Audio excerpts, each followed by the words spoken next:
This is still iCarly, but it's grown up now. So today I thought I'd share my skincare routine. What is this hell?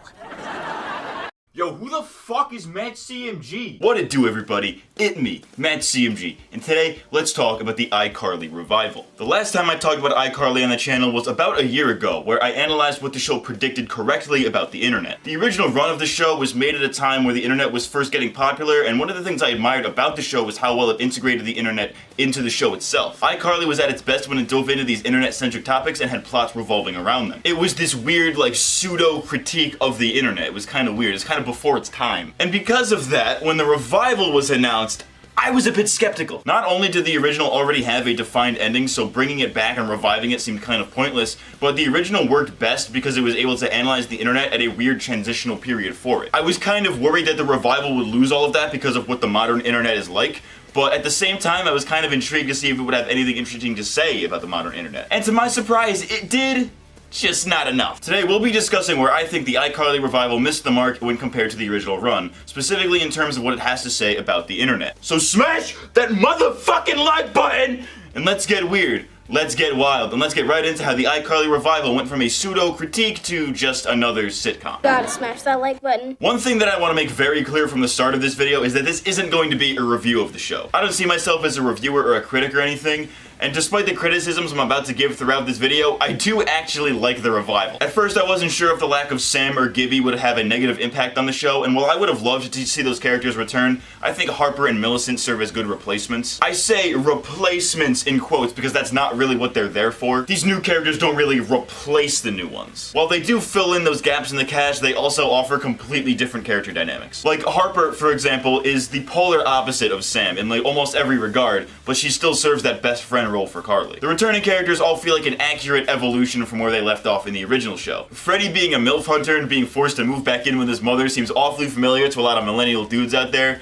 and Spencer being rich gives his pre-existing eccentricities a good boost. Combine that with some cameos from some other minor iCarly characters and you've got yourself a pretty decent revival. The two characters that I want to focus on in this video are Carly and Millicent, Freddie's adopted daughter from a previous marriage. My guy has been through some shit. Ooh, y'all doing like a furry thing.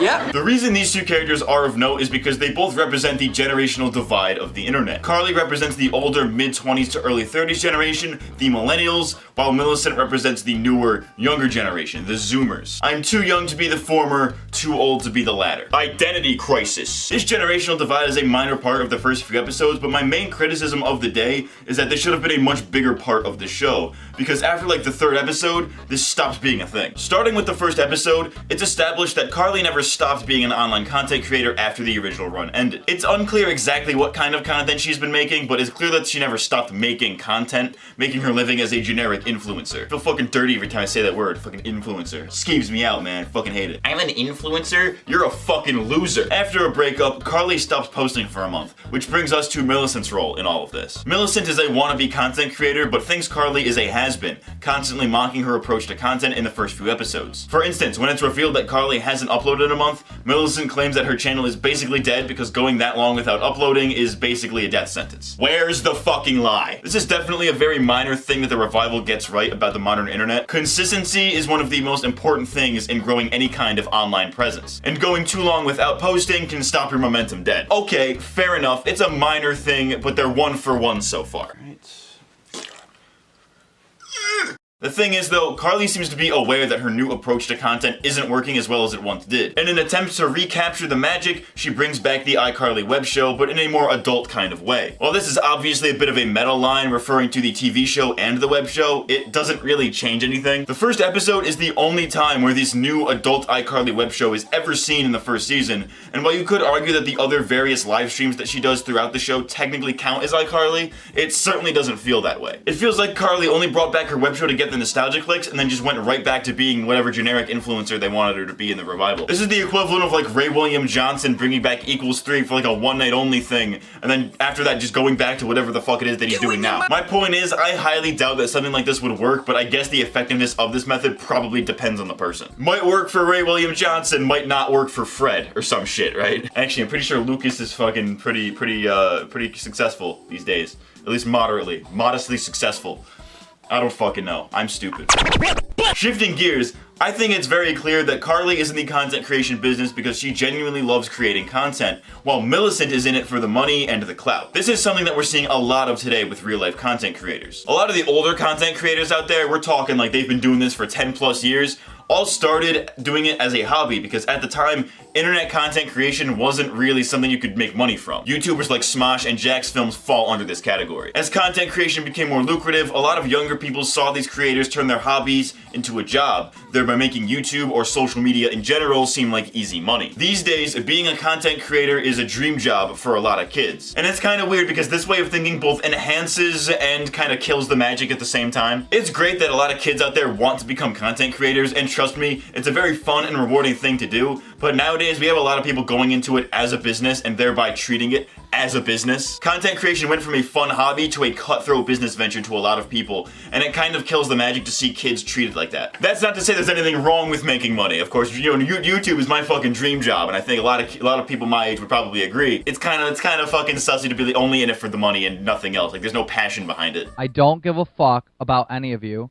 I am in this for your money and your money only. That's all I care about. This presents us with another generational disparity. Both try to appeal to emotion in order to get clicks, but Carly goes for positive emotions while Millicent goes for negative ones. Carly's attempts at internet fame are usually by spreading positive vibes, you know, with her comedy, web show, and through memes. Millicent, on the other hand, is pretty fucking mean. Her first appearance in the entire show is her publicly making fun of Freddie, and in the third episode, she digs up old tweets of Freddie's to try and cancel him. This is accurate for a few reasons.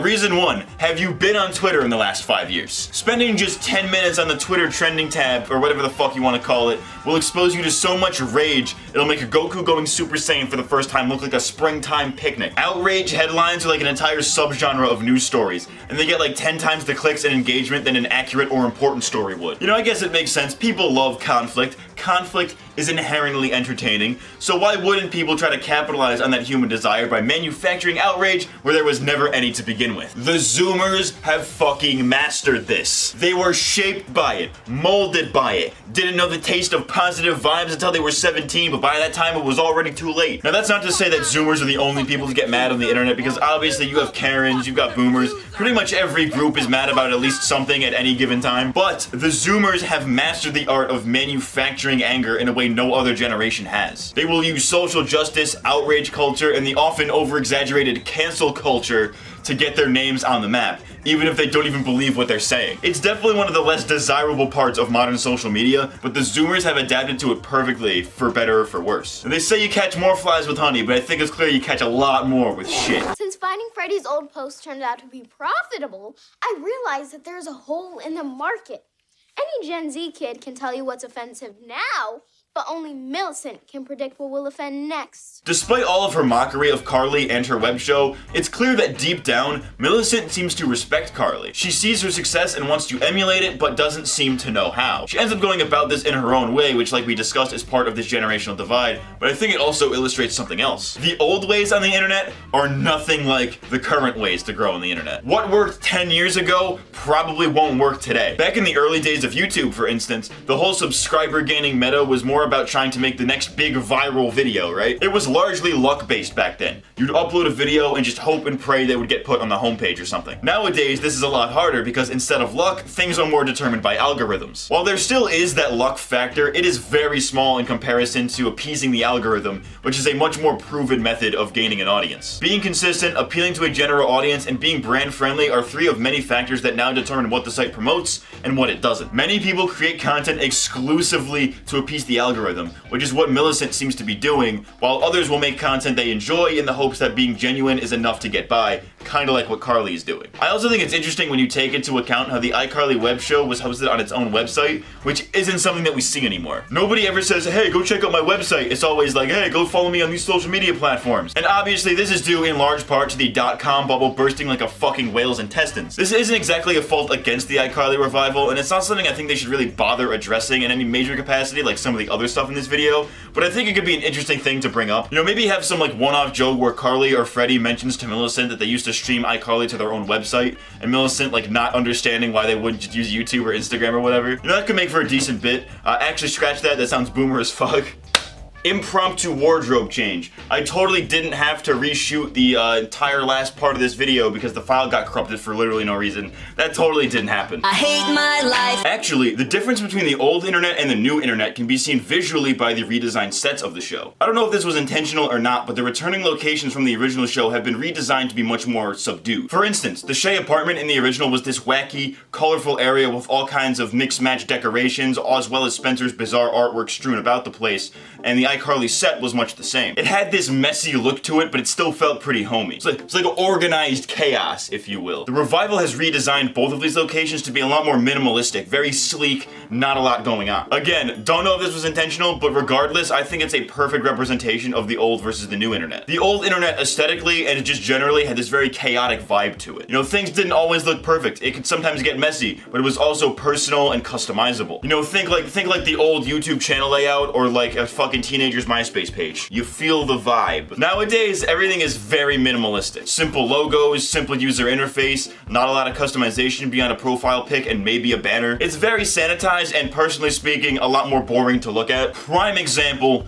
corporate redesigns of established logos. Look how they massacred my boy. Regardless, I think that these set redesigns represent how the internet has changed pretty accurately, going from fun and chaotic to simple and kind of drab. If this was intentional, good on them. If not, happy accident, I guess. Bob Ross moment. To kind of summarize the whole point of this video, there's a very minor yet I think very important scene in the third episode that could potentially be hinting at an arc for Millicent, though in all actuality it was probably not considered in the writer's room. In this scene, Carly is reacting to the news that a picture of her spitting out a meatball has become a meme. Upon learning this, she says, "Interesting," in what was obviously an homage to Drake and Josh and the meme that scene from that show became. Near the end of this scene, Millicent sits down at the computer and does the exact same thing, perfectly emulating the meme. They could have chosen any character for this, but they chose Millicent, and I think I know why. Or rather, I'm about to jury-rig together a reason for why, so bear with me. I think that Millicent doing the interesting meme is meant to represent the entire relationship between Carly and Millicent. She is following in the footsteps of an in-universe internet legend